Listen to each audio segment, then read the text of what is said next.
अच्छा, हेलो। अब देखिए यहाँ पे कि इसका औसत 10 संख्याओं का औसत 45 है, 9 का अगर 44 हो रहा है, तो इसका मतलब एक संख्या जो 28 है, वो संख्या 45 से बड़ी है, तब जाके तो उसका औसत कम हो रहा है। तो वो संख्या कौन-सी होगी? तो हम उसका एवरेज पुराना एवरेज कौन-सा था? 45, 45। अब उसमें संख्या का एवरेज घटा है, तो वो संख्या बड़ी होगी, तो प्लस यहाँ पे देखिए अब संख्या कितनी रह गई? 9। एवरेज कितने से घटा है? 1 से। तो 9 इंटू 1 कर देंगे। कितना गया? 45 प्लस 9, तो ये कितना आ रहा है? 54। तो यहाँ पे कितना था? 54। तो यहाँ से आप सीधा ही करेंगे कि आपको करने की इतना लिखने की ज़रूरत ही नहीं है। आप क्या करेंगे? पुराना औसत 45, नया औसत कितना हो गया? 44, घटा तो प्लस कर देंगे। प्लस कर दिया। कितने से घटा? 45 से 44, 1 से घटा। संख्याएँ अब कितनी रह गई? 9। तो 9 45, ये आ गया 9, 45 और 9 54। तो ये आंसर आ जाएगा आपका सीधा 54। समझ गए? चलो अगला सवाल देख लेते हैं। सवाल नंबर 4, ये रहा आपकी स्क्रीन पे। सॉल्व करने की कोशिश करो। बहुत आसान सवाल है। सवाल क्या है? ये तो लॉलीपॉप है। 40% 48 है, तो संख्या निकालो कि मान लो संख्या x है। x का 40% कितना आ जाएगा? गुना 40/100 इज़ इक्वल्स टू 48। तो संख्या सीधी-सीधी आ जाएगी, 0 से 0, 4 से गए तो ये आ जाएगा 12। x इज़ इक्वल्स टू आ जाएगा कितना? 120। ठीक है ना? तो यहीं से सीधा-सीधा आ गया। अब दूसरी चीज़ देखते हैं यहाँ पे कि 40% का मतलब क्या होता है? 2/5। अगर 2 की वैल्यू कितनी है? 48 है। यहाँ देखते हैं 40%, 40% का मतलब होता है 2/5। अगर 2 की वैल्यू दे रखी है 48, कितने पे? 24 पे, तो 5 की कितनी हो जाएगी? ये भी 24 गुणा पे होगी। तो ये 24 गुना पे होगी, तो 5 का 24 गुना कितना हो गया? 120। तो ये 5 क्या है? ये 5 हमारी संख्या है, ओरिजिनल नंबर है ये। ये क्या है? 5 हमारा संख्या है, जो संख्या हम ढूँढ रहे हैं, जिसका मान हम निकाल रहे हैं, जिसकी वैल्यू हम कैलकुलेट कर रहे हैं। ठीक है? तो इसका वैल्यू क्या आ जाएगा? 120। 120 हमारा राइट आंसर हो जाएगा। ठीक है? अगला सवाल देखें। चलो अगला सवाल देखते हैं।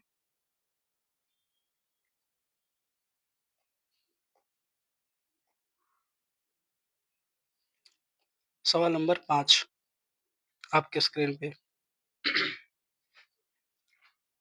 ए और बी की आयु का अनुपात 3:4 है। 5 वर्ष बाद का अनुपात 4:5 हो जाएगा। वर्तमान आयु ज्ञात करो। देखो भई, ये है हमारा ए, ये है हमारा बी। इनकी आयु का अनुपात 3:4 है। ये है प्रेज़ेंट का 3:4। ये कह रहा है कि 5 वर्ष बाद, तो यहाँ से 5 वर्ष बाद p+5 पे इनका अनुपात क्या हो जाएगा? 4:5 हो जाएगा। ये होगा 4:5। तो उनकी वर्तमान आयु ज्ञात करो। तो यहाँ से यहाँ का डिफरेंस देखते हैं कितना हो रहा है। यहाँ से 3 से 4 बढ़ रहा है, यहाँ 4 से 5 बढ़ रहा है। यानी कि इनका अनुपात भी 1 से ही बढ़ रहा है, और यहाँ पे टाइम कितने से बढ़ रहा है? 5 साल से बढ़ रहा है। टाइम बढ़ रहा है 5 वर्ष से। तो इस एक अनुपात की वैल्यू क्या आ जाएगी? 5। 1 5 के बराबर है। तो ये 3 किसके बराबर होगा? ये वाला जो 3 है,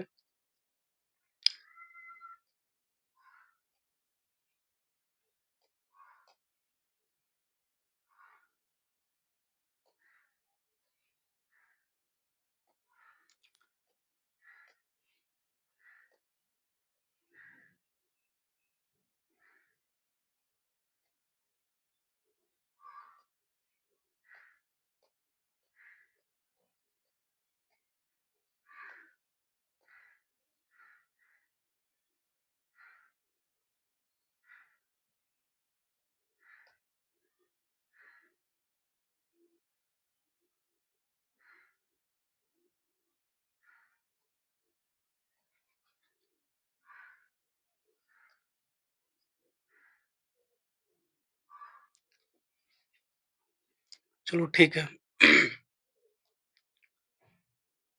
ये जो 3 है, ये 3 किसके बराबर होगा? 1 अगर 5 के बराबर तो ये भी 5 गुना पे होगा।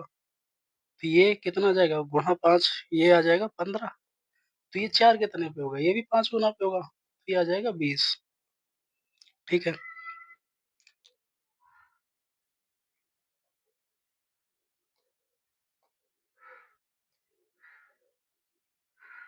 ठीक है ना? तो ये सब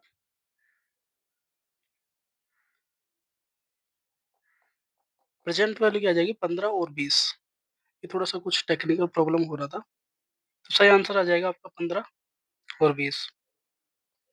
चलो अगला सवाल देख लें। अगला सवाल देखते हैं, सवाल नंबर 6।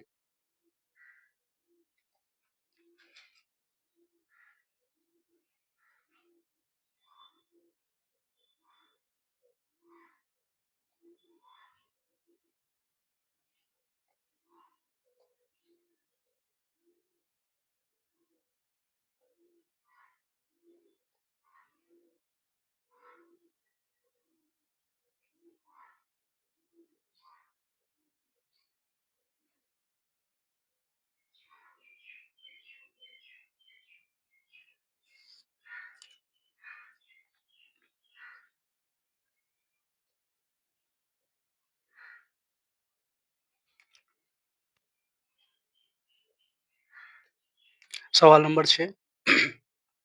The sum of 2 numbers is 50 and their product is 624 624। दो संख्याओं का औसत 50 है और उनका गुणनफल 624 है। तो संख्याएँ ज्ञात कीजिए। देखो, 2 संख्याएँ हैं, उनका योगफल है 50। वो 2 संख्याओं का गुणनफल कितना है? 624 है, ये भी है। वो है 624। तो संख्याएँ ज्ञात करो। इसका सबसे बेस्ट ऑप्शन देखो कि 2 संख्याएँ हैं ना, उनका यूनिट डिजिट है, उनका प्रोडक्ट कितना आ रहा है? 4 आ रहा है कि नहीं आ रहा? 624 दे रखा ना, तो 4 यूनिट डिजिट में आ रहा है कि नहीं आ रहा? 8 दूनी 16, 6 आ रहा है, आंसर नहीं होगा। 6 चौक 24, 4 आ रहा हो सकता है। 8 दूनी 16, 6 आ रहा नहीं हो सकता, 0 नहीं हो सकता। तो आपका आंसर क्या आ गया यहाँ से सीधा-सीधा? 24 और 26 आ गया, ठीक है? इसके अलावा एक चीज़ और देखते हैं कि ये देखो आपको 624 क्या दिख रहा है? कुछ आ रहा है दिमाग में इसको देख के? नहीं आ रहा? सोचो, कुछ तो आ रहा होगा।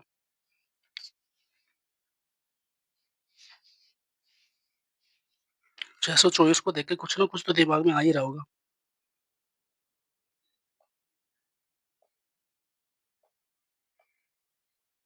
नहीं आ रहा। देखो मैं बताता हूँ क्या होगा। 624 के 625 तो आ रहा है। 625 क्या होता है? 625 होता है 25 का स्क्वायर। 625 क्या होता है? 25 का स्क्वायर। और 624 क्या है? 25 से कितना कम? सॉरी 625 से कितना कम? 1 कम। तो इधर भी क्या करो, -1 +1 कर दो। -1 कितना? 24, इधर कितना? 26। इनका दोनों को गुणा करके देखो, यही आ रहा होगा। क्या आ रहा है? यही आ रहा है ना? अब आप ऐसे संख्या अगर इसको वेरीफाई करना है तो आप ऐसे करो कि इसका -2 करो, इसका +2 करो। -2 किया कितना? 23, +2 किया कितना? 27। इनका गुणा करके देखो, क्या आ रहा है? करके देखो। 1 मिनट होल्ड करो।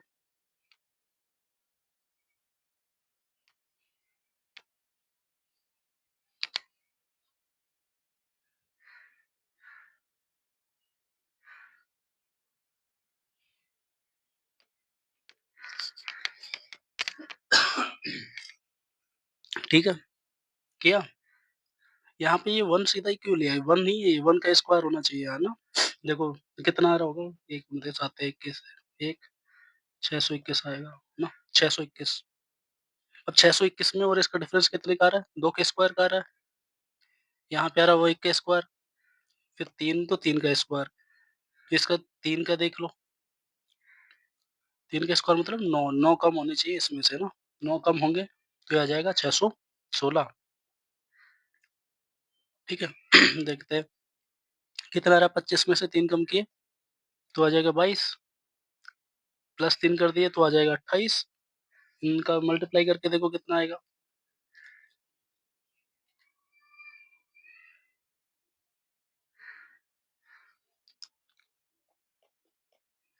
616 ही आ रहा है ना, इनका मल्टीप्लाई करके देखते हैं तो भी 616 ही आएगा। तो क्या समझ में आया?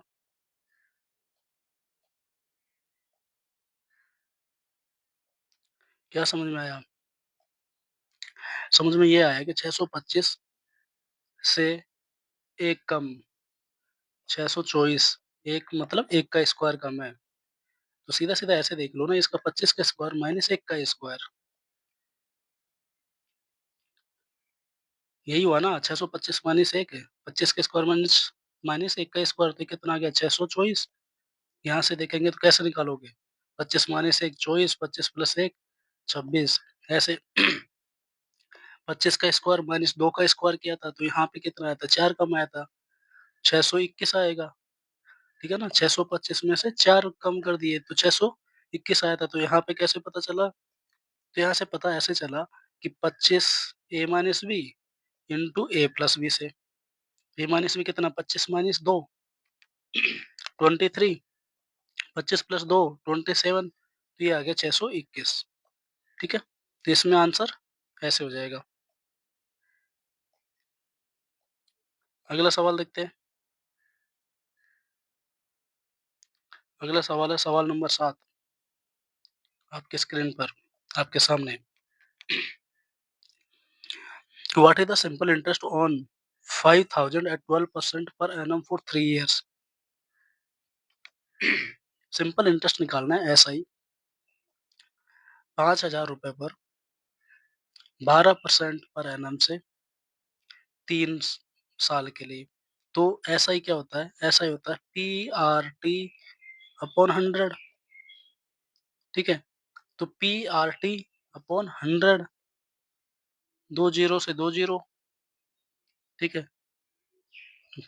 12 5 600, 3 1800 आपका आंसर आ गया। ठीक है?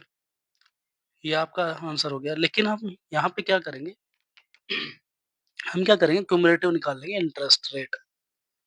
12% 1 साल का है तो 3 साल का कितना आ जाएगा, गुणा 3 कर देंगे 36%। तो हम सीधा-सीधा 5,000 का क्या निकाल देंगे, 36%, 36 बटा 100, 2 जीरो से 2 जीरो, ये आ जाएगा 1800। ठीक है? तो आप सीधा-सीधा क्युमुलेटिव परसेंटेज निकाल के भी कर सकते हैं। ये तो आसान डेटा था, इसलिए इतना दिक्कत नहीं हुआ। ऐसे करने में और आसान ज़्यादा लग रहा था बजाय इसके। तो जब डाटा कॉम्प्लिकेटेड होगा तो ये दिक्कत करेगा, और इसके लिए हम क्या करेंगे कि अब जैसे कभी-कभी डेटा इस तरीके का आ जाए कि उसको फ्रैक्शन में कन्वर्ट करके सोल्व करना आसान है, तो उसको हम फ्रैक्शन में कन्वर्ट कर लेंगे। मान लो यहाँ पे 33 से 1/3% आता, तो क्या करते? 33.33% आता, तो क्या करते? तो अपन इसको क्या करेंगे, सीधा-सीधा 1/3 ले लेंगे, 1/3 ले लेंगे, फिर इसको 3 से मल्टीप्लाई कर देंगे तो 1 आ जाएगा, और सीधा-सीधा क्या आ जाएगा अपने पास, यही अमाउंट आ जाता। ठीक है? तो हम डेटा के हिसाब से अपना मेथड चेंज करेंगे। आपको समझ में आ गया होगा। अगर नहीं आ रहा है, तो इसको पीछे जाके एक बार दोबारा देख ले, रिपीट करके देख ले। अगला सवाल देख लेते हैं, सवाल नंबर 8 आपकी स्क्रीन पे, थोड़ा सोल्व करने की कोशिश करें इसको।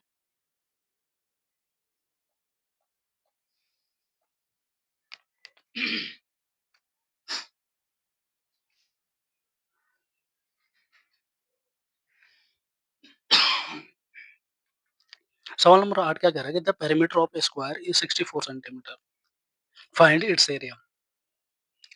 कि वर्ग की परिमिति मतलब परिमाप 64 सेंटीमीटर है। तो वर्ग का परिमाप क्या होता है? वर्ग का परिमाप, इसका फ़ॉर्मूला सूत्र क्या होता है? सूत्र क्या है इसका? वर्ग का परिमाप का सूत्र क्या है? इसका सूत्र है 4 गुणा भुजा। हम इसको लिख देते हैं 4a। ए क्या है? इसकी भुजा है। तो हमको दे रखा 4a की वैल्यू 64 सेंटीमीटर। तो उसका एरिया क्या होता है? वर्ग का क्षेत्रफल, वर्ग का क्षेत्रफल, इसका फ़ॉर्मूला क्या होता है? वो होता है a स्क्वायर, यानी कि भुजा स्क्वायर, भुजा स्क्वायर।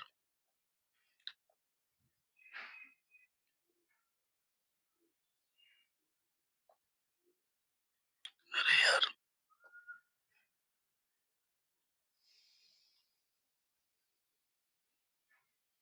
भुजा स्क्वायर।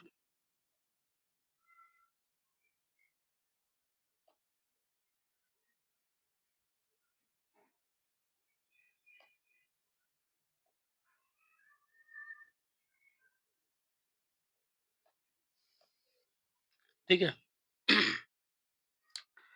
तो अब हम यहाँ से निकालेंगे भुजा। पेरीमीटर दे रखा था, पेरीमीटर था हमारा 4a 64, ये गया 16 से, तो भुजा आ गई हमारे पास 16।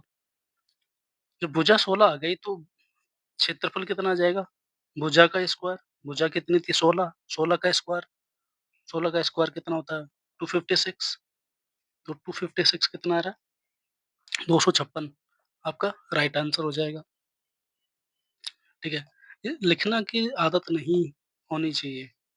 आप सीधा यहीं से निकालेंगे, आपको वर्ग की परिमिति दे रखी है, तो यहाँ सीधा लिखेंगे 4a इक्वल्स टू 64, ए से आएगा 16, एरिया तो यहीं से 256, यही आंसर हो गया आपका, यहीं से हटाओ। इतना भी नहीं करना, आपको दिमाग में ही करना है ये सब, वैसे लिखना भी नहीं है ये। अगला सवाल देखते हैं, सवाल नंबर 8 हो गया हमारा, 9 देखते हैं।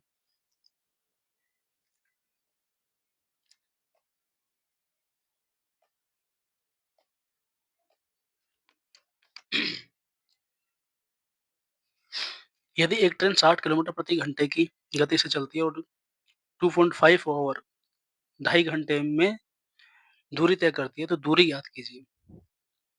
भाई 2.5 ओवर को हम क्या लिख देंगे? 5/2 ओवर, और स्पीड है इसकी 5, 60 किलोमीटर, 5/2 से सीधा-सीधा गुणा करेंगे, तो 30, 30 गुणा 5, 150 किलोमीटर। ये कैसे? क्योंकि गति, गति का मतलब होता है दूरी बटा समय, दूरी बटा समय। दूरी निकालनी है तो क्या करोगे? दूरी बराबर इसको इससे मल्टीप्लाई कर देंगे, तो गति गुणा समय, यानी कि ट्रेन की स्पीड की गति या चाल, गति नहीं कहना, आपको चाल कहना है तो चाल कह लीजिए। उसकी चाल गुणा समय, वही दूरी आएगी। ठीक है? दूरी दे रखी थी आपको, नहीं दूरी पता करना था। जब चाल पता थी 60 किलोमीटर, समय था 2.5 आवर, ढाई घंटे। तो इसको देखो, 60 को 2 से गुणा किया तो कितना? 120। इसको 1.5 यानी कि हाफ से मल्टीप्लाई किया तो कितना? 30। तो कितना आ गया? 150। इस तरीके से कैलकुलेशन करने की हम कोशिश करेंगे। ऐसे नहीं करने लग जाएँगे, पॉइंट हटाया, 25 से गुणा किया, ये सब। वैसे भी आपको पता है 25 छक्का 150 होता है। 25 छक्का 150, पॉइंट हटा दिया 0 से, तो सीधा 150 यहाँ से भी लिख सकते हो। लेकिन अगर ऐसे कुछ चीज़ आ जाए तो उनको फ्रैक्शन में हम तोड़ के सॉल्व करने की कोशिश करते हैं।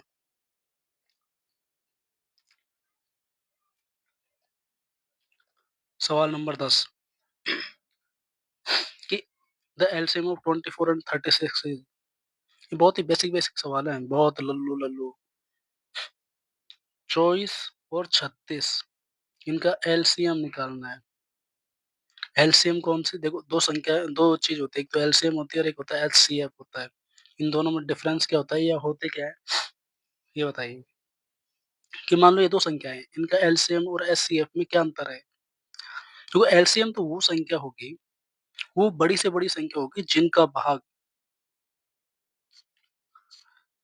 वो बड़ी से बड़ी एलसीएम थोड़ा उल्टा बोल रहा हूँ कि ऐसी वो बड़ी से बड़ी संख्या होगी, हाईएस्ट कॉमन फैक्टर होगा, वो बड़ा से बड़ा संख्या होगा जिनका भाग जिसका भाग इन दोनों संख्याओं में चला जाए, वो होगा एचसीएफ, है ना? एचसीएफ होगा, बड़ी से बड़ी संख्या होगी जो इन दोनों को भाग कर दे, ठीक है? अब लिए अगर कोई संख्या ऐसी हो जिसमें कोई भाग नहीं जा रहा, कोई ऐसी बड़ी संख्या नहीं मिल रही, तो उसमें एक ऐसी बड़ी से बड़ी संख्या होती है जो दोनों संख्याओं को भाग करती है, ठीक है? अब आते हैं LCM, least common factor, least value निकालनी है, मतलब ऐसी छोटी से छोटी संख्या जिनका जिसका भाग इन दोनों वो छोटी से छोटी संख्या जिसका जिसमें इन दोनों संख्याओं का भाग चला जाए, ठीक है? ऐसी छोटी से छोटी संख्या देखनी है जिसमें इन दोनों संख्याओं का या 3 का या 4 जितनी भी संख्या है उनका भाग चला जाए, वो होती है एलसीएम। खिचड़ी पक गई ना?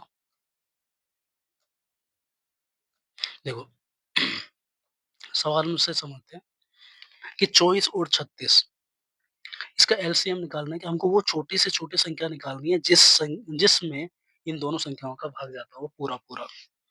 तो अब देखो कैसे निकालेंगे? तो हम क्या करेंगे सबसे पहले हम पकड़ेंगे सबसे बड़ी वाली संख्या 36। 36 को पकड़ा, 36 में हमने छोटी वाली का भाग देके देखा, 2 ही संख्या है हमारे पास, भाग देके देखा 24 का भाग जा रहा है पूरा-पूरा नहीं जा रहा। फिर हम इसका अगला फैक्टर देखेंगे 36 दूना 72, तो 72 में इसका पूरा-पूरा भाग जा रहा है, तो 24 तिया 72 जा रहा है, पूरा-पूरा 72 जा रहा है, 72 में भाग जा रहा है 24 का पूरा-पूरा, तो 72 ही हमारी वो छोटी से छोटी संख्या हो जाएगी, जिसमें इन दोनों संख्याओं का भाग जा रहा है। तो 36 का भी जा रहा है, 36 दूना 72, 24 का भी जा रहा है, 24 तिया 72, तो ये वो लिस्ट सबसे छोटी संख्या हो जाएगी जिसमें इन दोनों संख्याओं का भाग जा रहा है, ठीक है? ऐसे हाँ, अगर हम बात करें एचसीएफ की, कि वो बड़ी से बड़ी संख्या निकालनी है, जिस संख्या का भाग इन दोनों संख्याओं में जा रहा हो। तो आप यहाँ पे क्या करोगे, ऐसा कॉमन फैक्टर सबसे पहले हमने क्या किया, हमने 2 का भाग देके देखा, इसमें 2 का भी जा रहा है, इसमें भी 2 का जा रहा है। 2 का जाने के बाद इसमें कितना बच गया? 12 बच गया, इसमें गया कितना बच गया? 18 बच गया। अब हमने इसमें देखे देखा 6 का भाग जा रहा है क्या? इसमें भी 6 का जा रहा है, इसमें भी जा रहा है 6 का 3 बार। यहाँ 2 बच गए, यहाँ पे 3 बच गए। अब इसमें कुछ का भी नहीं, किसी का भी नहीं जा रहा। तो ये जो संख्या हो गई 12 हमारी, ये 12 हो गई एचसीएफ हो गई, वो बड़ी से बड़ी संख्या हो गई जिसका ये 24 और 36 दोनों में भाग जा रहा है। 24 में भी 12 का भाग जा रहा है और 36 में भी 12 का भाग जा रहा है। तो ये 12 जो है, वो बड़ी से बड़ी संख्या है, जो दोनों को भाग कर रही है। तो ऐसी स्थिति में अब हमारा ये जो संख्या है 12 ये क्या बन जाएगा? एचसीएफ बन जाएगा, हाईएस्ट कॉमन फैक्टर बन जाएगा, ठीक है?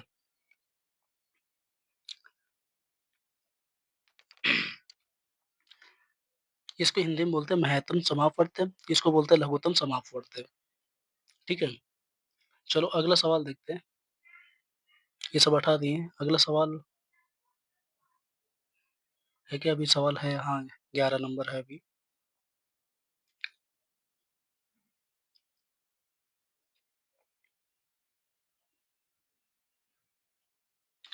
सवाल नंबर 11 है कि एक दुकानदार ने वस्तु को 20% की हानि पर बेचा, 20% की हानि पे बेचा, यदि वो उसको 240 अधिक में बेचता तो 10% का लाभ होता, क्रय मूल्य ज्ञात कीजिए। देख मेरे भाई, यहाँ पे था, हमने मान लिया कि उसका सीपी था ₹100, उसको 20% की हानि पे बेच दिया। एसपी था 20% की हानि, 100 का 20% कितना हो गया? 20% कितना हो गया मेरे भाई? 80 में से बेच दिया उसको, 20% हो गया 100 का 20, हानि पे बेचा तो यानी कि 80 में बेच रहा उसने, 100 में से 20 कम कर दिए, 80 में उसको बेचा। यदि वह ₹240 अधिक में बेचता तो 10% का लाभ होता, 10% का लाभ होता, यानी कि ₹100 पर 10% का लाभ होता, तो कितने में बिकती वो चीज़ बिकती ₹110 में, ₹110 में बिकती। लेकिन पहले हमने बेचे कितने में 80 में, अब बिक रही है कितने में 110 में। तो कितने रुपए यहाँ पे अधिक में बिक रही है? 30 रुपए अधिक में बिक रही है। ये 30 रुपए नहीं है, 30% अधिक में बिक रही है। यहाँ पे यहाँ पर हम देखें तो ये 240 रुपए में अधिक बेच रहा है। तो 30% किसके बराबर? 240 रुपए के बराबर है। 30% किसके बराबर? 240 रुपए के बराबर है। यहाँ पे हम देख रहे हैं कि 30% किसके बराबर? 30% 240 रुपए के बराबर है। तो 1% किसके बराबर? 1% आ जाएगा 240 बटा 30, 8 के बराबर। 1% किसके बराबर? 8 के बराबर। हमारा सीपी हमने यहाँ पे क्या माना था? 100% माना था, ठीक है? हमारा सीपी यहाँ पे क्या था? 100% था। यहाँ पे अगर हम यहाँ पे 30 को 30% मान रहे हैं, तो यहाँ पे हमारा सीपी क्या है? 100% है। हमने यहाँ पे इस वैल्यू को परसेंट में माना ना, कि 80 था, 110 हुआ, तो ये कितना 30%, ठीक है? चलो दोबारा से एक बार देख लेते हैं। देखो सीपी हमारा ₹100 था, रुपए में मान के चल रहा तो ₹100 था, उसको 20% के लॉस पे बेचा, तो एसपी कितना आया? 80। फिर ये कह रहा है कि ₹240 अधिक में बेचता, तो 10% का लाभ होता। भाई ₹240 अधिक में हमने बेच दी, ठीक है, बट परसेंट तो यहीं से लेंगे ना, सीपी से। सीपी से 10% अधिक में बेचा तो कितना 10% आ गया ₹10, अधिक में बेचा तो ₹110 में बेचा। लेकिन यहाँ पे हमारा कितने अधिक में बेच रहे हैं हम? पहले 80 में बेच रहे थे, अब 110 में बेच रहे हैं, तो ₹30 अधिक में ही तो बेच रहे हैं। यानी कि इस ₹30 की वैल्यू कितनी है? ₹240। इस 30 की वैल्यू कितनी है? 240 है। तो 1 की वैल्यू कितनी आ गई? 8 आ गई।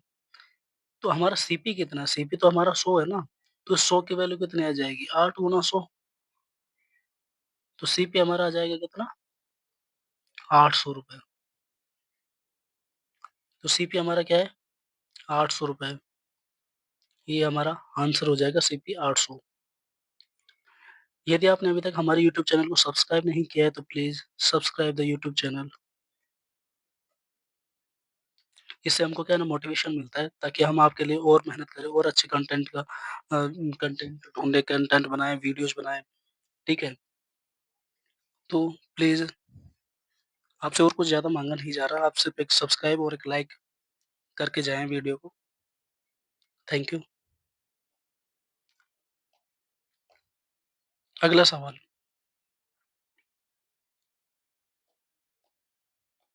सवाल नंबर 12, वैल्यू ऑफ अंडर रूट 2025। तो ये आपको याद रखना है, ये होता है स्क्वायर रूट। आपको ना स्क्वायर से याद रखना है 50 तक के, क्यूब 30 तक के, स्क्वायर और क्यूब, वर्ग और घन। तो आपको वर्गमूल जो निकालना है ना, वर्गमूल और घनमूल, ये दोनों चीज़ निकालना बहुत आसान हो जाएँगी। तो ये आपको सीधा-सीधा आपको दिया हुआ है क्या? वर्गमूल निकालने के लिए दिया हुआ है, और इसका वर्गमूल आपका आंसर वैसे सामने लिखा हुआ है, ये 45 का स्क्वायर होता है 2025। तो 2025 का वर्गमूल क्या आ जाएगा? 45 आ जाएगा, ठीक है? चलो अगला सवाल देख लेते हैं।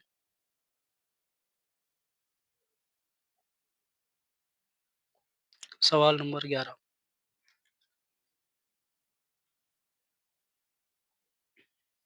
देखो प्रथम n प्राकृत संख्याओं का औसत पूछा है। पहले हम देखते हैं कि n प्राकृत संख्याओं का योग क्या आएगा? समेशन ऑफ n क्या होता है? n plus 1 by 2। ये क्या होता है? प्रथम पहली 10 प्राकृत संख्याओं का योग होता है, ठीक है? अब संख्याएँ क्या है? प्रथम है n, n क्या है? प्रथम n प्राकृत संख्याएँ हैं। तो अब n की वैल्यू अगर जो कुछ भी होगी प्रथम 10, 20, 50 जो भी होगा, अब उनका हमको अगर एवरेज निकालना है, तो एवरेज के लिए क्या करेंगे? उस संख्या से भाग करेंगे। उनका योग, योग कितना आ रहा है ये? इनका योग, योग n, n+1/2, इसको भाग कर देंगे किसकी? उन संख्याओं से, संख्या क्या है? n, तो n से n कट गया। तो एवरेज क्या आता है? एवरेज आता है n+1/2। अब देखते हैं कैसे? अब औसत आ रहा है कि जो प्रथम जितनी भी संख्याएँ दी है ना, उसमें 1 जोड़ो और 2 से डिवाइड कर दो, तो उसका क्या आ जाता है? औसत आ जाता है। अब इस वाले में देखते हैं, इसमें संख्याएँ दी गई है, n दिया गया है 10, 10 में हम 1 जोड़ेंगे 11/2, ये हमारा औसत आ जाएगा कितना? 5.5, ठीक है? आपको ट्रिक समझ में आ गई? ट्रिक कैसे बनी ये भी समझ में आ गया होगा, ठीक है? अब आपको सीधा यहाँ पे इतना नहीं सोचना कि n+1/2 बटे n करना है ना, आपको सीधा ये 10 + 1 11/2, 11/2 कितना आ जाएगा? 5.5, ये आपका क्या आ गया? एवरेज आ गया। यही आपका क्या आंसर होगा। टिक करो, आगे बढ़ो, ठीक। अगला सवाल,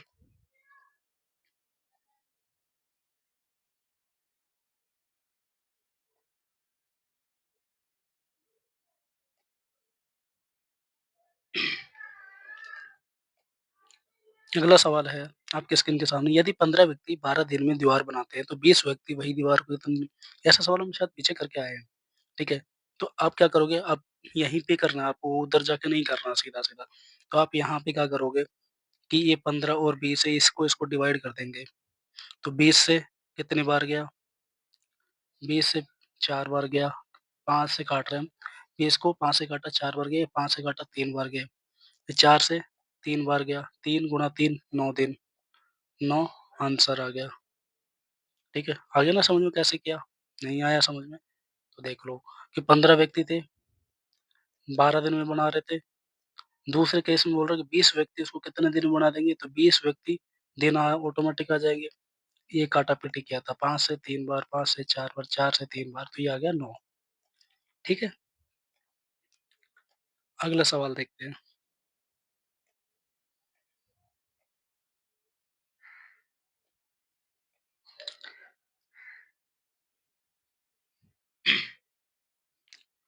सवाल नंबर 15 है, find the compound interest on 10,000 at 10% per annum for 2 years.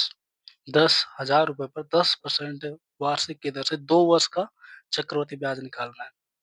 तो हमको क्या करना है, ऐसे केस में हम कंपाउंड इंटरेस्ट हो या सिंपल इंटरेस्ट, हम कोशिश करते हैं कि उनकी क्युमुलेटिव परसेंटेज निकाल लें।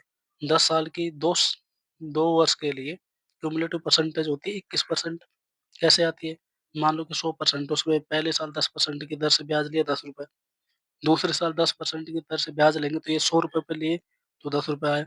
इस पे लिया तो कितना आ गया 1, तो टोटल कितना आ जाएगा, यहाँ से 20 आया, यहाँ से 1, टोटल आ गया 21%, ठीक है? तो इस तरीके से 21% आ गया। अब इसको लेना कितने पे, ₹10,000 पे। अपन को कैलकुलेट करना ₹10,000 पे, हमको 2 साल का निकालना है।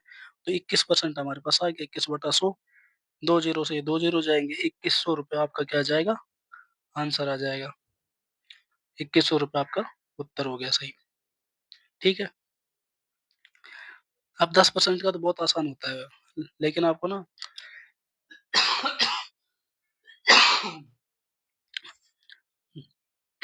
10% तक, कम से कम 10% तक 3 साल तक का आपको क्युमुलेटिव परसेंटेज याद होना चाहिए सीआई के लिए, ठीक है? सवाल नंबर 16 आपकी स्क्रीन पर।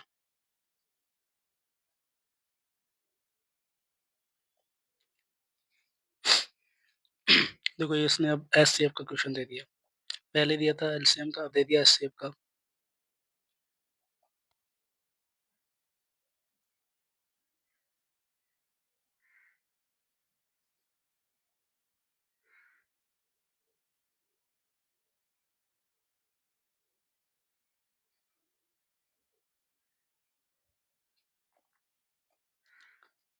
ठीक है?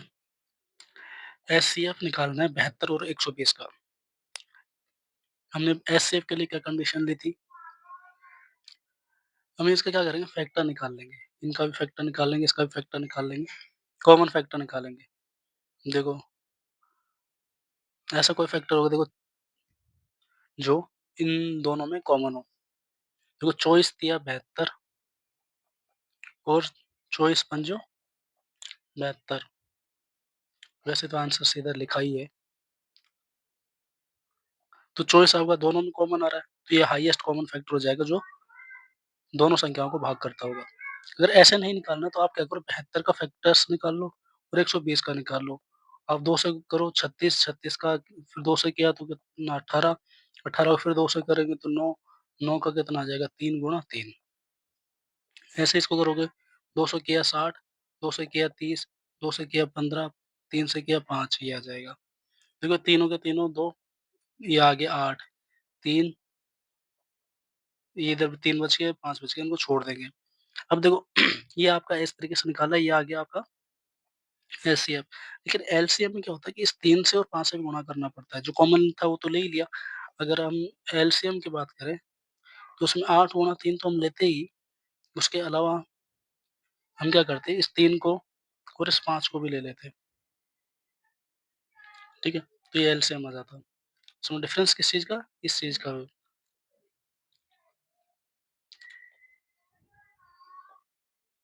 ठीक है? अगला सवाल देखते हैं। सवाल नंबर 16 हो गया, 17 देखते हैं।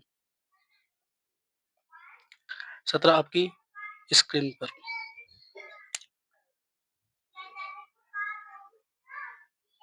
क्वेश्चन नंबर 17 कह रहा है the perimeter of a rectangle is 50 centimetre and it's breadth is 12 centimetre, find its length. तो बहुत आसान सवाल है ये।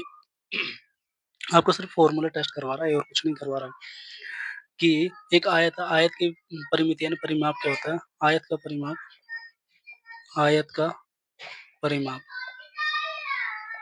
आयत का परिमाप कितना हो जाएगा? Twice of L plus B. Length और ब्रेड्थ का जो सम है उसका 2 गुना। ठीक है? इसने ये दे रखा आपको 50 सेंटीमीटर और ये बोल रहा है ब्रेड्थ जो है वो 12 सेंटीमीटर है। इधर गया तो ये आ जाएगा 25 एल प्लस 12। तो एल की वैल्यू क्या होनी चाहिए कि इसमें 12 जोड़ा जाए तो 25 आ जाए तो 13। आंसर क्या आएगा आपका?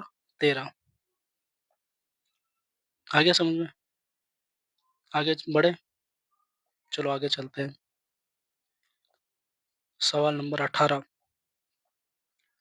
सवाल नंबर 18 है पढ़िए क्या कह रहा है। बहुत आसान आसान सवाल है। धीरे धीरे हम आगे बढ़ेंगे और धीरे धीरे अच्छे अच्छे सवाल लेते जाएंगे। तो सवाल नंबर 18 कह रहा है कि the average of 5 conjugative even numbers is 46, find the largest number. 5 क्रमागत सम संख्याओं का औसत 46 है। देखो संख्याएँ जब ये दी जाती हैं तो हमें इनको चुनने का तरीका हमको पता होना चाहिए। अगर ये संख्या विषम दी हुई है ना, ऑड नंबर दिया हुआ है, तो हम किस तरह की संख्याएँ चुनेंगे? जैसे हमने चुना ए प्लस 1, ए माइनस 1, ए प्लस क्रमागत दी हुई है ना तो यहाँ पे प्लस 2 कर देंगे, माइनस 2।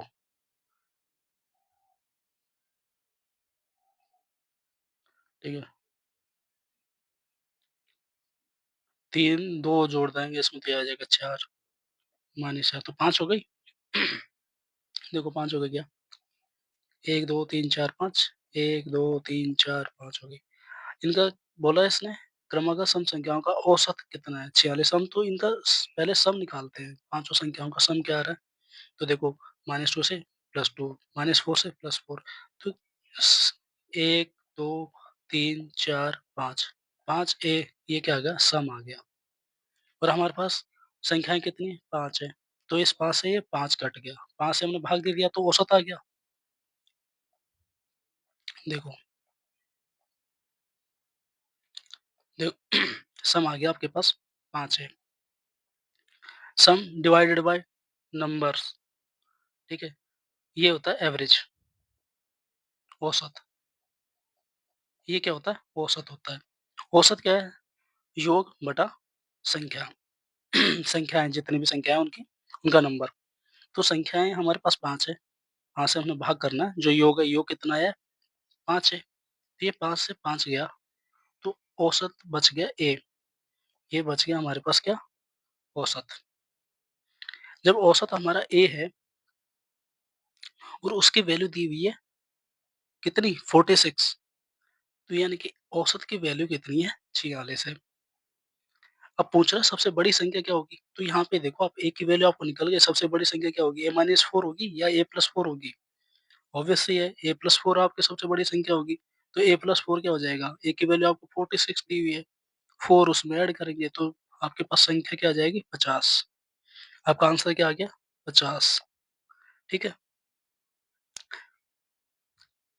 अब देखो आपको पता चल गया, यहाँ पे अगर देखते हैं कि आपको पता चल गया कि आप इस तरीके से नंबर मानेंगे, अज़्यूम करेंगे, तो आपका सम कितना आएगा? उतना ही आएगा उस संख्या के मान लो कि आपने माना है ए, मिडल नंबर तो उसके 5 गुना के बराबर आएगा, ठीक है?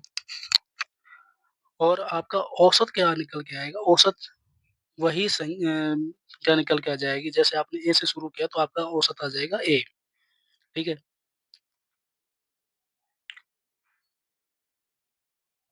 ठीक है?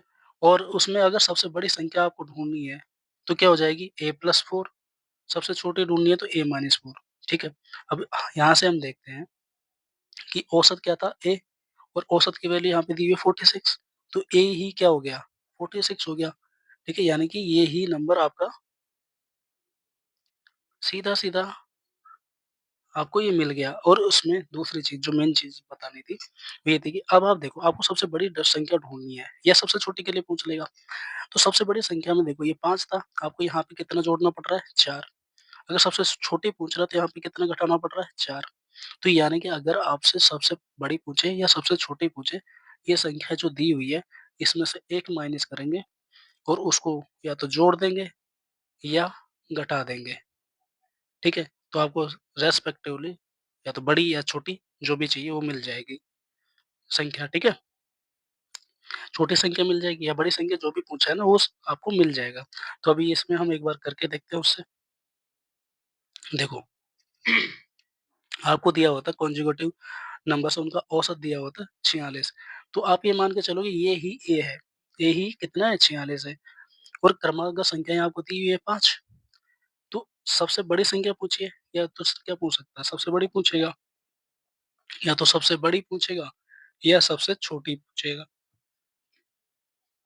तो सबसे बड़ी पूछेगा तो इसमें कितनी 5 5 है संख्याएँ तो इसमें से 5 माइनस 1 करेंगे तो आएगा 4 तो या तो सबसे बड़ी पूछे तो 46 प्लस 4 आएगा और सबसे छोटी पूछे तो 46 माइनस 4 आएगा। सबसे बड़ी आ जाएगी 50 और सबसे छोटी आ जाएगी 42 ठीक है? इस तरीके से आप क्वेश्चन को अटेम्प्ट करेंगे, तो आपका टाइम भी बचेगा और क्वेश्चन और क्वेश्चनों को देखने के लिए आपके पास टाइम भी रहेगा और क्वेश्चन एक्यूरेसी के साथ सही भी होगा। ठीक है, अगला सवाल देखते हैं, आगे बढ़ते हैं।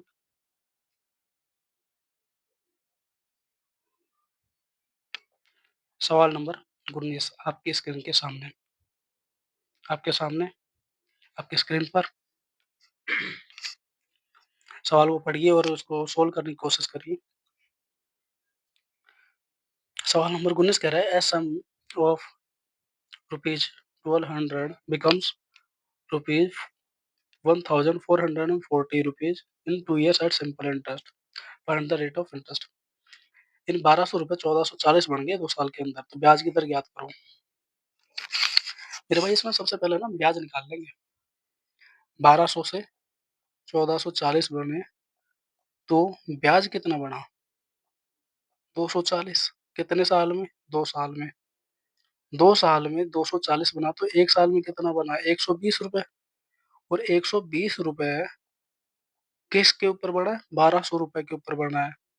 तो 1200 के ऊपर एक 1200 रुपए के ऊपर 120 रुपए ब्याज बनता है, तो परसेंटेज निकालने के लिए हम क्या करेंगे 100 से गुणा कर देंगे। तो ये 2 ज़ीरो से 2 ज़ीरो गए, 12 से ये गया कितनी बार 10% 10 बार गए, 10 परसेंटेज आपका क्या आ गया रेट ऑफ इंटरेस्ट आ गया। ठीक है? चलो ये आप इस तरीके से नहीं करना चाहें तो कैसे करोगे बताओ? फ़ॉर्मूला लगाओगे कि PRT/100 इज़ इक्वल्स टू आपका आ रहा है कितना? ब्याज तो निकालना ही पड़ेगा ना आपको 240 इससे इससे भी आ जाएगा।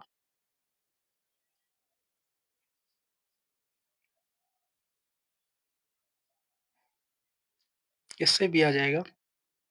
उससे बेहतर एक चीज़ मेरे दिमाग में ये आ रही है कि 1200 और 1440 हम क्या करते थे इस तरीके से अनुपात लेते ना उसमें सीआई निकालने के लिए सीआई में अगर मान लो यही क्वेश्चन होता तो कैसे करते? इस तरीके से हम रेशियो लेते हैं। इसको इससे कट करेंगे, ठीक है? 12 से कट किया तो ये आ गया 10 बार, 12 से कट किया तो ये आ गया 12, यानी ₹10 पर इसको ₹2 का ब्याज मिल रहा है। कितने साल में? 2 साल में। तो इंटरेस्ट कितना आ रहा है?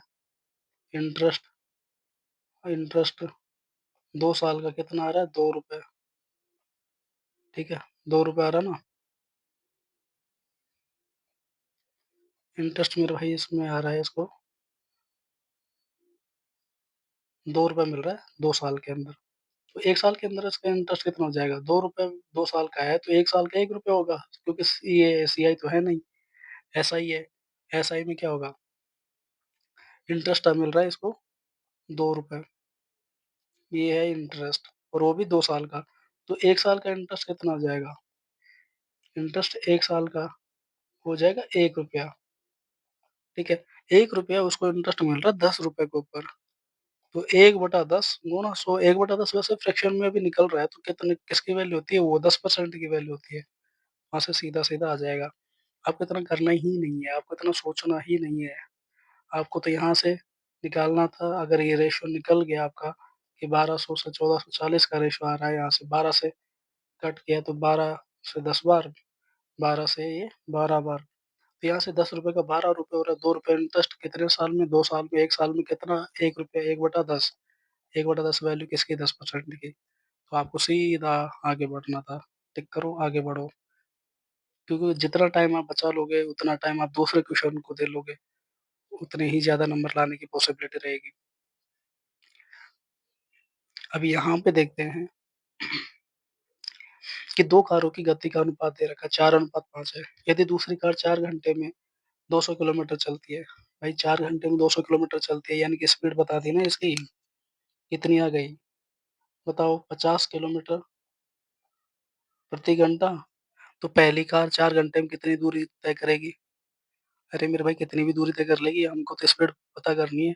स्पीड पता कर लेंगे तो कुछ भी निकाल लेंगे, कितने घंटे की निकाल लेंगे। अब देखो कैसे किया, कि मान लो कि 2 कार थी, ए और बी, इनका अनुपात था 4:5। ये दूसरी कार का है, दूसरी कार मतलब बी, बी का इसने स्पीड दे दिया 50, कितने गुणा पे? 10 गुणा पे, तो ये भी तो 10 गुना ही होगा। ये 10 गुना होगा तो इसकी स्पीड कितनी है?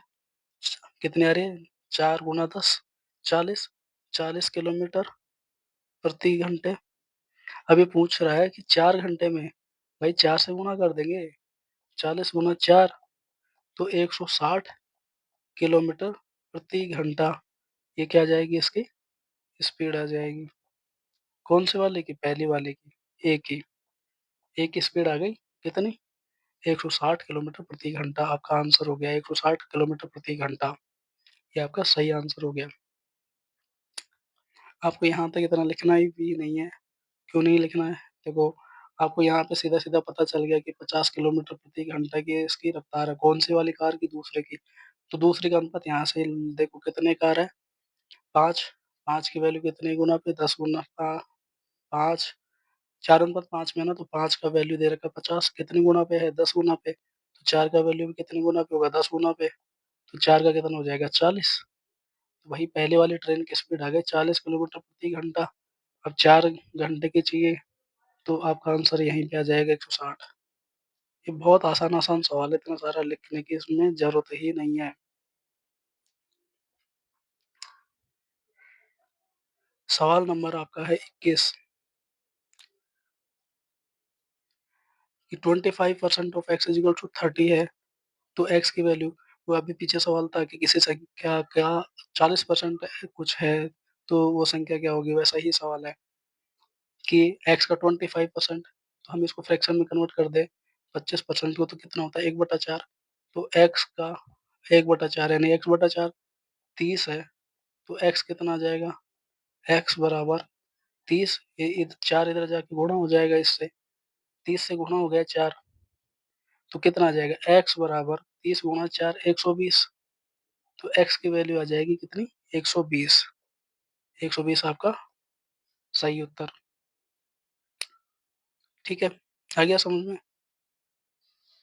ये आपको इस तरीके से ही करना था कि x गुणा 25% मतलब 25/100, बराबर 30, 25 से आप काटते 1 बार, 25 चौक 100, तो x बराबर आता है 30 गुणा 4 बराबर आता है 120।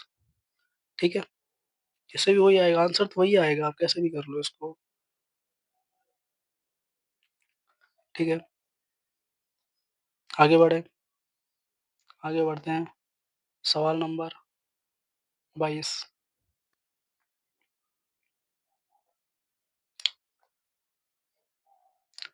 कि the selling price of 12 articles is equal to the cost price of 15 articles. देखो यहाँ पे लिखना है कि 12, ये कह रहा है कि 12 के एसपी, किसी 12 वस्तुओं का एसपी 15 वस्तुओं की सीपी के बराबर है। तो देखो यहाँ पे हम कुछ भी नहीं करेंगे, हम यहाँ पे सीपी और एसपी का रेशियो निकाल लेंगे। ठीक है? तो ये वाला वैल्यू इधर, ये वाला इधर चला जाएगा, यानी कि 12 बटे 15, तो ये इधर चला जाएगा, तो सीपी बटा एसपी आ जाएगा। ठीक है? ये इस तरीके से आ गया कि सीपी और एसपी, सीपी 12 है तो एसपी 15 है। इसको हमने कट किया 3 से, तो 4:5 में आ गया। 4:5 में आ गया कि कोई वस्तु 4 रुपए में खरीदी जाती है और 5 रुपए में बेच दी जाती है, तो उसको प्रॉफिट कितने का हो रहा है? 1 रुपए का। किसके ऊपर? 4 रुपए के ऊपर। तो उसका प्रॉफिट परसेंटेज क्या आ जाएगा? 1/4 गुणा 100 में कर देंगे, परसेंटेज आ जाएगा 25%। और 1/4 वैसे फ्रैक्शन वैल्यू किसकी होती है? 25% की होती है। तो आप सीधा-सीधा यहाँ से लिख लो दोगे कि आपका आंसर आ जाएगा लाभ प्रतिशत 25%। ऑप्शन बी आपका राइट आंसर हो जाएगा। ठीक है मेरे भाई? देखो अब आपको यहाँ पे इतना सोचने की, इतना लिखने की ज़रूरत नहीं है। आपको सोचना इतना है कि यहाँ लिखने की ज़रूरत ही ना पड़े। देखो कैसे? आपने यहाँ पे देखा कि 12 वस्तुओं का एसपी 15 वस्तुओं की सीपी के बराबर है। ये बात ध्यान रखनी है कि सीपी के बगल में लिखी हुई जो नंबर है ना, वो सीपी नहीं है। ऐसे ही एसपी के बगल में लिखा हुआ ये नंबर एसपी नहीं है। तो कौन-सा है एसपी? वो सामने वाले के बगल में लिखा हुआ। सीपी कौन-सा है? सामने वाले के बगल में लिखा हुआ। यानी कि अब आपको यहीं से सीधा देखना है कि सीपी और एसपी क्या होगा? क्या है सीपी और एसपी? ठीक है? तो सीपी आपको पता चल गया कि 12 है, एसपी कितना है? 15 है। तो सीपी पे 12, सीपी 12, एसपी 15, 12 पे प्रॉफिट कितने का? 3 का।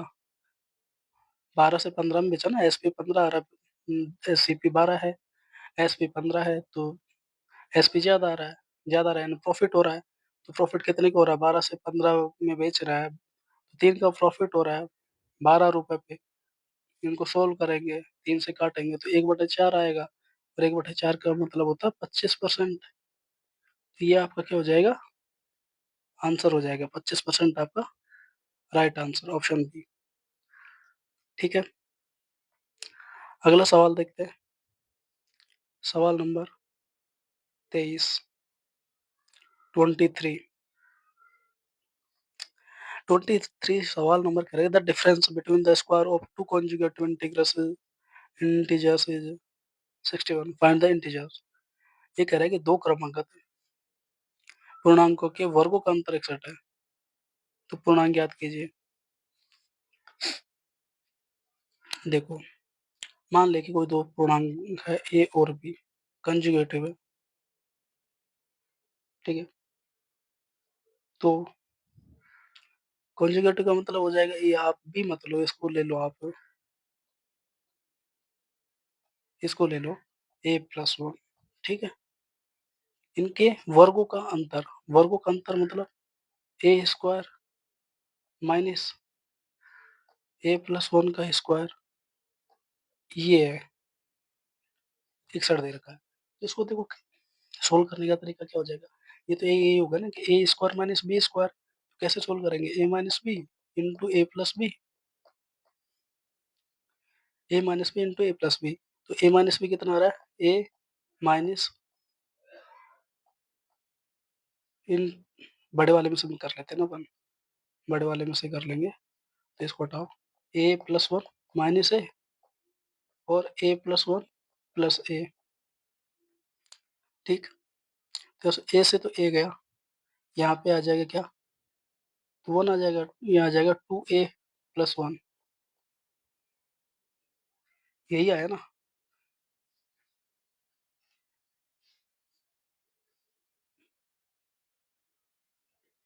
क्या आ गया? यहाँ पे क्या आ गया? 2a+1 आ गया।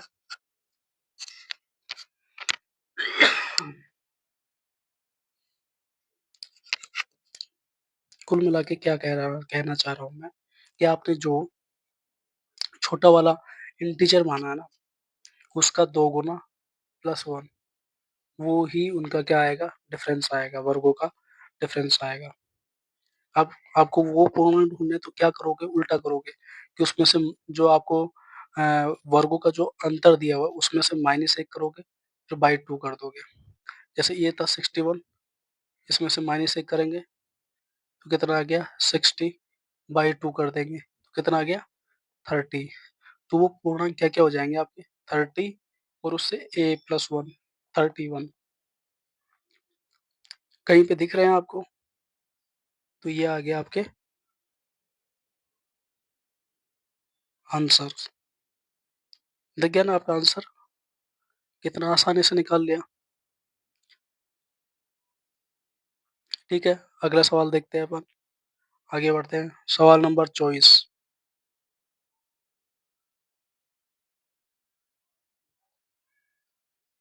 सवाल नंबर 24, the sum of first 20 natural numbers is, कि भाई पहले 20 प्राकृत संख्याओं का योग क्या होगा? तो पहले 20 प्राकृत संख्याओं का योग का सूत्र हमने देखा था n+1/2। तो इसको इसी में फिट कर देंगे। n की वैल्यू कितनी आ रही है? 20। 20 फिट करेंगे तो 20 गुणा 20 प्लस 1, 21। इसकी वैल्यू क्या आ जाएगी? 20 प्लस 1, 21 बटे 2। तो 2 से गया 10 बार, तो उत्तर आ जाएगा आपका 210।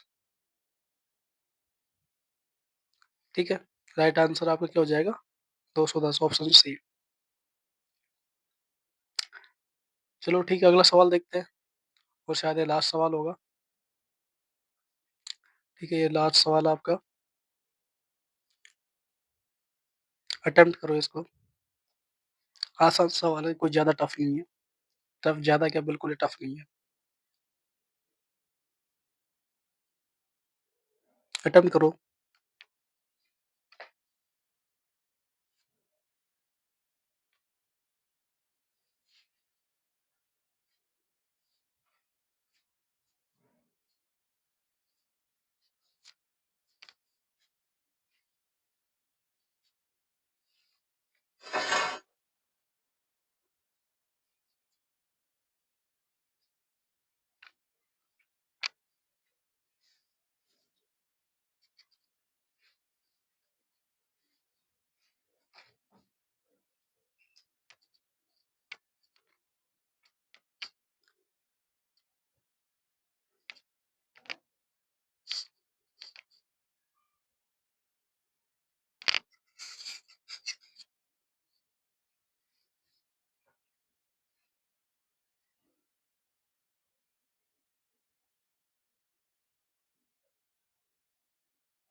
सवाल नंबर 25 आपका आखिरी सवाल। सवाल क्या है कि a man bought a bicycle for rupees 2500 and sold it at a loss of 8%. Find the selling price. कि एक व्यक्ति ने भाई साहब ₹2500 में तो साइकिल खरीदी और उसको 8% की हानि पर बेच दिया। ठीक है? सीपी हमारा 100%, उसको 8% की हानि पर बेच दिया। 8% कितना? इसका ₹8, 8% हो जाएगा। तो एसपी कितना आ जाएगा? 92%। इसने 100% की वैल्यू दे रखी है ₹2500। तो 92% की वैल्यू क्या आ जाएगी? तो 1% की वैल्यू निकालेंगे, 1% कितना आ रहा है? 1% कितना आ रहा है? 100 से कट करेंगे तो 1% आ जाएगा आपका 25। 92% कितना आ जाएगा? 92% आ जाएगा 25 गुणा 92, आपका यही आंसर हो जाएगा। अब हम इसको दूसरे तरीके से देखते हैं, थोड़ा कैलकुलेशन को आसान करने की कोशिश करते हैं। कैसे? कि देखो कि भई उसको ₹2500 उसका सीपी था, उसको लॉस हुआ कितने का? 8% का। 8% का उसको लॉस हुआ ना, तो लॉस तो सीपी से ही हुआ है। तो एसपी में क्या होगा? सिप